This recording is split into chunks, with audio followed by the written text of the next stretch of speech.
आत्म सम्मान। नमस्कार दोस्तों, आपका स्वागत है।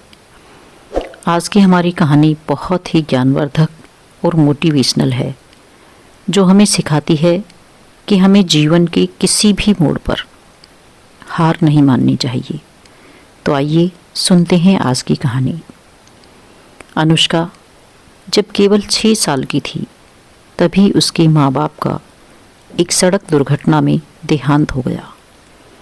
एक छोटी सी बच्ची, जिसके माँ बाप ही उसकी दुनिया थे, अचानक उसे छोड़कर चले गए तो अनुष्का अनाथ हो गई। वह इतनी छोटी थी कि वह कुछ समझ नहीं पा रही थी। बस अपने माँ पिताजी को याद करके रोए जा रही थी। माँ, तुम कहाँ चली गई? पिताजी, आप कहाँ हो? आप मुझे छोड़कर कहाँ चले गए? मुझे भी आपके साथ आना है। उसकी इस तरह की करुण पुकार सुनकर उसकी चाची ने उसे गले से लगा लिया और अपने साथ अपने घर ले आई। आखिर वह छोटी सी बच्ची बिल्कुल अकेली रह गई थी। अनुष्का की चाची एक बहुत ही दयालु और अच्छे स्वभाव की औरत थी। उनका खुद का परिवार बड़ा था और आर्थिक स्थिति भी साधारण थी, लेकिन उन्होंने अनुष्का को कभी ये महसूस नहीं होने दिया कि वो उनके अपने बच्चों से अलग है। अनुष्का के चाचा चाची ने उसे बड़े प्यार से पाल पोस कर बड़ा किया। उन्होंने अनुष्का को पढ़ाया लिखाया और उसे पैरों पर खड़ा होना सिखाया। जब अनुष्का की पढ़ाई पूरी हो गई और अनुष्का 22 वर्ष की हो गई, तो उन्होंने उसकी शादी उसी शहर में रहने वाले रोहित से तय कर दी। रोहित एक साधारण परिवार से ताल्लुक़ रखता था और दिखने में भला और सुसंस्कृत लगता था। शादी धूमधाम से हुई और अनुष्का खुशी खुशी अपने नए जीवन की शुरुआत के लिए ससुराल चली गई। शादी के शुरुआती दिनों में अनुष्का अपने पति रोहित के साथ बेहद खुश थी। रोहित का स्नेह और देखभाल उसे यह महसूस कराती थी कि उसने अपने जीवन साथी के रूप में एक सही व्यक्ति चुना है। अनुष्का के लिए सब कुछ नया था। ससुराल का माहौल, रिश्तेदार और नए घर की जिम्मेदारियां, लेकिन रोहित का साथ और उनका प्यार उसे हर पल खास महसूस कराता। दोनों साथ में हंसते, बातें करते और अपने भविष्य के सपनों की योजना बनाते थे। अब वह अपने जीवन के सबसे खूबसूरत पल जी रही थी। समय पंख लगाकर कब उड़ गया पता ही नहीं चला और अनुष्का की शादी को 3 साल हो गए। इसी बीच उनके घर में एक प्यारी सी बेटी आर्या का जन्म हुआ। अनुष्का अपनी बेटी आर्या के पालन पोषण में बिजी हो गई और उसे ऐसा लग रहा था जैसे उसकी ज़िंदगी मुकम्मल हो गई। लेकिन कहते हैं ना कि जैसा हम सोचते हैं वैसा होता नहीं है। कई बार हमारी खुशियों को नज़र लग जाती है। कुछ ऐसा ही अनुष्का के साथ भी हुआ। रोहित का स्वभाव धीरे धीरे बदलने लगा था। उसने अनुष्का के साथ लड़ना झगड़ना शुरू कर दिया। वह देर रात तक घर लौटता और अक्सर अपने फ़ोन में व्यस्त रहता था। अब तो अनुष्का से बातें करने में भी वह कतराने लगा था। जब अनुष्का उससे कुछ पूछती तो यही कहता कि मेरी तबीयत ठीक नहीं है या ऑफिस के काम से बिजी रहता हूँ, इसलिए थकान हो जाती है। धीरे धीरे अनुष्का को लगने लगा कि रोहित पहले जैसा नहीं रहा। कुछ तो ठीक नहीं है, पर क्या? वह अनुष्का की समझ से बाहर की बात थी। कई बार रोहित काफ़ी देर तक फ़ोन पर किसी से बात करता रहता था, लेकिन जब अनुष्का को आसपास देखता तो एकदम फ़ोन काट देता। अनुष्का को कई बार शक होता, लेकिन फिर उसे लगता कि वह बेकार में शक कर रही है और वह अपने काम में व्यस्त हो जाती। एक दिन जब रोहित घर पर नहीं था, अनुष्का ने उसका फ़ोन टेबल पर पड़ा देखा। अनुष्का को लगा कि मुझे रोहित का फ़ोन चेक करना चाहिए। आखिर किससे इतनी लंबी बातें करता रहता है। उसे अच्छा तो नहीं लग रहा था कि वह बिना उसकी अनुमति के फ़ोन चेक करे, लेकिन फिर उसने सोचा कोई बात नहीं, एक बार देखने में क्या बुराई है। फ़ोन लॉक था, लेकिन उसने जब ट्राई किया तो लॉक खुल गया। जैसे ही उसने फ़ोन खोला तो एक मैसेज देखकर वह हतप्रभ रह गई। उसने सोचा ऐसा मैसेज किसने लिखा होगा।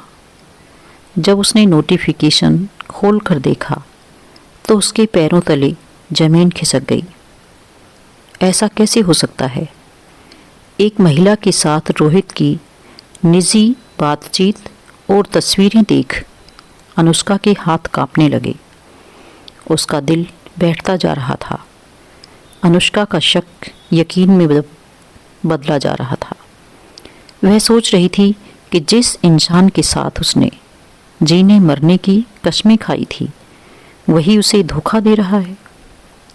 शाम को जब रोहित घर आया तो अनुष्का ने उससे बात करने का फैसला किया। अनुष्का ने कहा, रोहित, ये क्या है? ये महिला कौन है? और तुम्हारा उसके साथ ये रिश्ते क्या है ये सब? रोहित एकदम गुस्से से लाल हो गया और बोला, तुमने मेरा फ़ोन चेक किया है? तुम्हारी हिम्मत कैसे हुई मेरे फ़ोन को हाथ लगाने की? तुम्हें मुझ पर शक है? अनुष्का डर गई, उसकी आंखों में आंसू आ गए। वह बोली, रोहित, मैंने तुम्हारे फ़ोन को चेक किया है क्योंकि तुम्हारा बर्ताव बिल्कुल बदल गया है। तुम पहले जैसे नहीं रहे और तुम्हारा फ़ोन देखकर तो मुझे यकीन हो गया कि तुम मुझसे सच्चाई छुपा रहे हो। तुम्हारे फ़ोन में इस लड़की की इतनी सारी तस्वीरें क्यों हैं? ये लड़की कौन है रोहित? रोहित बोला, ठीक है, अगर तुम जानना ही चाहती हो तो सुन लो। उसका नाम नंदिनी है। हमारी शादी से पहले से मैं उसे जानता हूँ और हाँ, मेरे उससे एक बेटी भी है। यह सुनते ही अनुष्का के पैरों तले ज़मीन खिसक गई। उसकी आंखों में आंसू आ गए और वो कुछ पल के लिए पूरी तरह से सहम गई और फिर बोली, रोहित, तुमने मुझसे इतनी बड़ी बात छुपाई। तुमने मेरी ज़िंदगी बर्बाद कर दी। जब तुम्हारा दिल किसी और के साथ किसी और के लिए धड़कता था तो तुमने मुझसे शादी क्यों की? रोहित ने बड़ी ही बेशर्मी से कहा, ये शादी परिवार की मर्जी से हुई थी। मैंने कभी तुमसे प्यार करने का वादा नहीं किया। मैं नंदिनी से प्यार करता था, करता हूँ और करता रहूँगा। मैं नंदिनी को नहीं छोड़ सकता। अनुष्का ने गुस्से में कहा, तो फिर तुमने मेरे साथ यह सब क्यों किया? मेरा क्या कसूर था? तुमने मेरी ज़िंदगी बर्बाद कर दी। रोहित ने कोई जवाब नहीं दिया और कमरे से बाहर चला गया। उस रात अनुष्का सो नहीं सकी। उसका दिल पूरी तरह से टूट चुका था। वह पूरी रात रोती रही। उसके सपने, उसका विश्वास सब चूर चूर हो गया। अगली सुबह अनुष्का ने फैसला कर लिया कि वो अब इस रिश्ते को और नहीं जी सकती। उसने रोहित से अलग होने का फैसला कर लिया। उसने अपने आत्मसम्मान के लिए और अपने बच्चे की नई जिंदगी के लिए एक नई शुरुआत करने की सोची। उसने अपनी ज़िंदगी में इतने दर्द देखे थे कि अब वह अपनी बेटी के लिए एक नया मुकाम हासिल करना चाहती थी। उसने अपने हौसले से एक नई सुबह की शुरुआत करने का सोची। रोहित के धोखे और रिश्ते में आए इस तूफान ने अनुष्का को पूरी तरह तोड़ दिया था, लेकिन उसने ठान लिया कि वो इस दुख में डूबकर नहीं रहेगी। अपने बच्चे की परवरिश और खुद के आत्मसम्मान के लिए उसने रोहित का घर छोड़ने का फैसला कर लिया। जब उसने यह बात रोहित की माँ सुमित्रा जी को बताई तो उनकी आंखों में भी आंसू आ गए। सुमित्रा जी खुद भी रोहित के इस गलत रवैये से आहत थी। उन्होंने अपने बेटे को समझाने की कोशिश की थी, लेकिन वो अपनी गलती मानने को तैयार नहीं था। अनुष्का ने अपनी सास को कहा, माँ जी, मैं अब इस घर में नहीं रह सकती। यहाँ का हर कोना मुझे धोखे और अपमान की याद दिलाता है। मैं अपनी बेटी के साथ कहीं और रहकर नई शुरुआत करना चाहती हूँ। सुमित्रा देवी अपने बेटे के व्यवहार से बहुत आहत थी। उसने कहा, बेटा, मुझे माफ़ कर दो। मैं रोहित की माँ हूँ, लेकिन आज मैं खुद को उसकी हरकतों के लिए जिम्मेदार मानती हूँ। मैंने उसे अच्छे संस्कार देने की बहुत कोशिश की, लेकिन वो इतना स्वार्थी कैसे बन गया, ये मेरी समझ से बाहर की बात है। अनुष्का ने कहा, माँ जी, इसमें आपकी कोई गलती नहीं है, लेकिन अब मुझे अपने लिए खड़ा होना होगा। सुमित्रा जी ने कहा, अगर तुम यहाँ से जा रही हो तो मैं भी तुम्हारे साथ चलूँगी। मैंने भी अपने बेटी का असली चेहरा देख लिया है। एक माँ के लिए ये देखना सबसे बड़ा दुख है कि उसका बेटा सही और गलत में फ़र्क नहीं कर पा रहा है। मैं भी अब तुम्हारे साथ ही रहूँगी। सुमित्रा जी ने अपना फैसला सुना दिया था। वो अपनी बहू और पोती के साथ एक नए जीवन की शुरुआत करने के लिए तैयार थी। अनुष्का अपनी बेटी और सास के साथ गांव लौट आई। शुरुआत में समाज ने उन पर कई सवाल उठाए। लोग तरह तरह की बातें करने लगे, लेकिन अनुष्का ने किसी की बात पर भी ध्यान नहीं दिया, उनकी परवाह नहीं की। उसने गांव में अपना सिलाई और कढ़ाई का काम शुरू किया। सुमित्रा देवी ने भी अनुष्का के काम में पूरा साथ दिया। उन्होंने अनुष्का को घर के कामों से मुक्त रखा ताकि वो अपने काम पर ध्यान दे सके। सुमित्रा जी ने कहा, अनुष्का, तुम सिलाई का काम संभालो, मैं रसोई और घर का बाकी काम देख लूँगी। तुम चिंता मत करो, बस अपने पैरों पर खड़े होने का सपना पूरा करो। अनुष्का ने कहा, माँ जी, मैं जानती हूँ कि यह सब आपके लिए कितना मुश्किल है, लेकिन अगर आप मेरे साथ ना होती तो शायद मैं ये सब नहीं कर पाती। आप मेरे लिए मेरी माँ हैं। और इतना कहकर अनुष्का सुमित्रा जी के गले से लग गई। धीरे धीरे अनुष्का की मेहनत रंग लाने लगी। उसकी सिलाई और कढ़ाई के काम ने पूरे गांव में पहचान बना ली। वो अपने काम में नए नए डिज़ाइन जोड़ने लगी और सुमित्रा देवी ने पोती की परवरिश में भी पूरा ध्यान दिया। वो उसे अच्छे संस्कार और शिक्षा देने के लिए हर संभव प्रयास करती। अनुष्का ने अपनी मेहनत और लगन से, सास के सहयोग से गांव में एक बुटीक खोला। रोहित ने जब यह सुना कि उसकी माँ और अनुष्का ने मिलकर इतना कुछ हासिल कर लिया है तो उसे अपनी गलती का एहसास हुआ। उसने अनुष्का से माफ़ी मांगने की कोशिश की, लेकिन अनुष्का ने साफ कहा, रोहित, मैंने अपनी ज़िंदगी में बहुत कुछ खोया है, लेकिन अब मैं पीछे मुड़कर नहीं देखना चाहती। मेरी बेटी और माँ जी ने मुझे वो सहारा दिया जो तुमने कभी नहीं दिया।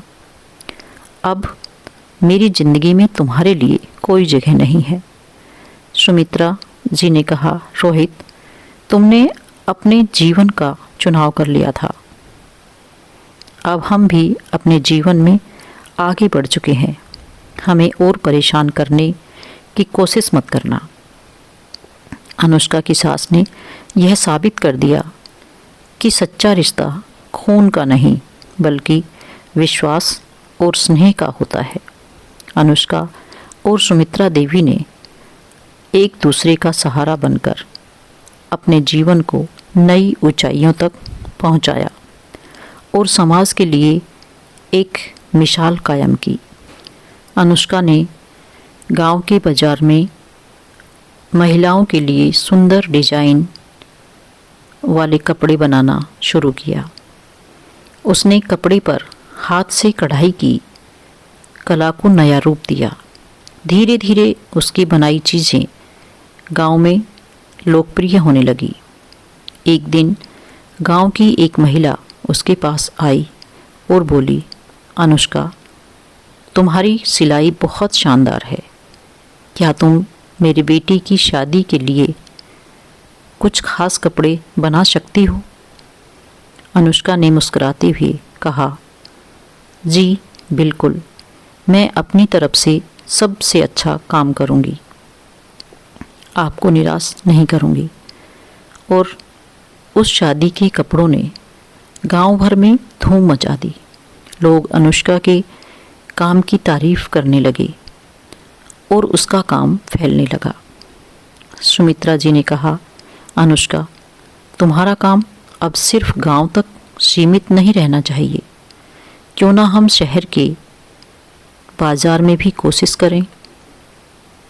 अनुष्का ने कहा, माँ जी, लेकिन शहर में इतना कंपटीशन है, क्या मैं वहाँ टिक पाऊंगी? सुमित्रा जी ने उनकी हिम्मत बढ़ाई और हिम्मत बढ़ाते हुए कहा, बेटा, तुम्हारी मेहनत और कला ही तुम्हारा हथियार है, बस खुद पर विश्वास रखो। अनुष्का ने शहर में जाकर एक छोटी सी दुकान किराए पर ली। वहाँ उसने अपने डिज़ाइन किए हुए कपड़े बेचने शुरू किए।